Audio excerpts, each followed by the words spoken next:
In an exclusive interview, 3 of the jurors on the Jodi Arias trial sit down with ABC and talk about what the last 5 months have been like. ABC 15's Navita Fergani shows us what decisions they found easy to make and what decisions continue to weigh heavily on their hearts and minds.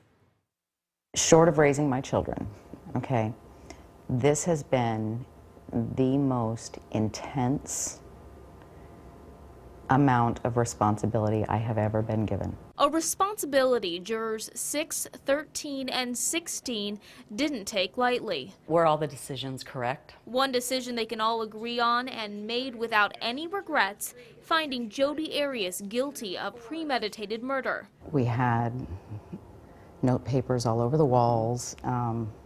We went through every piece of evidence. We went into every testimony. Once I went through the factors and looked at what took place and what happened and what that scene was like, it was not difficult for me to make that decision in terms of her guilt. They also had no doubt about the aggravating circumstances surrounding the way Jodi Arias killed Travis Alexander, a decision that made Arias eligible for the death penalty. The stabbing and the slitting of the throat, why did it go so far? Why didn't a gunshot stop it? Or why didn't a stab wound stop it? And therein lies the premeditation. Exactly. For a lot of people, That's it came down right to there. in between stab wounds, the switching of the weapons. But the task of actually sentencing her to death proved impossible. How do you weigh a person's life? And to Jodi, sparing her life would mean she could make a difference within the prison system, a story some jurors didn't buy. Jodi played us, and she thought that she had put on her act and convinced us.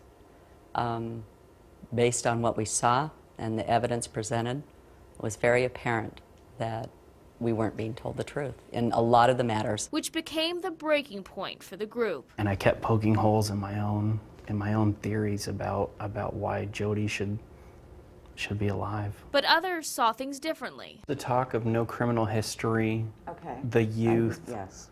Her age at the time. her the age fact at the that time.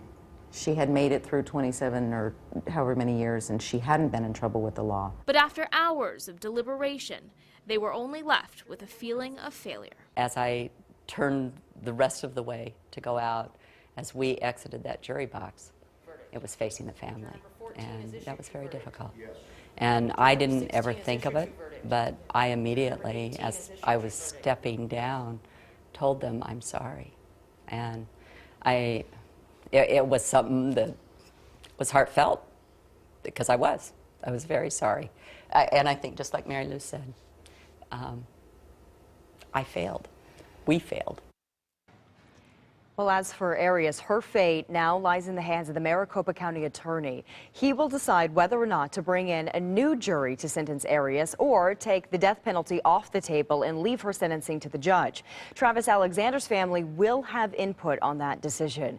A hearing is set for June 20th, where we could learn more about what the county attorney intends to do. Meantime, there's also a question about whether or not the lawyers for the prosecution and the defense will stay on the case or be replaced.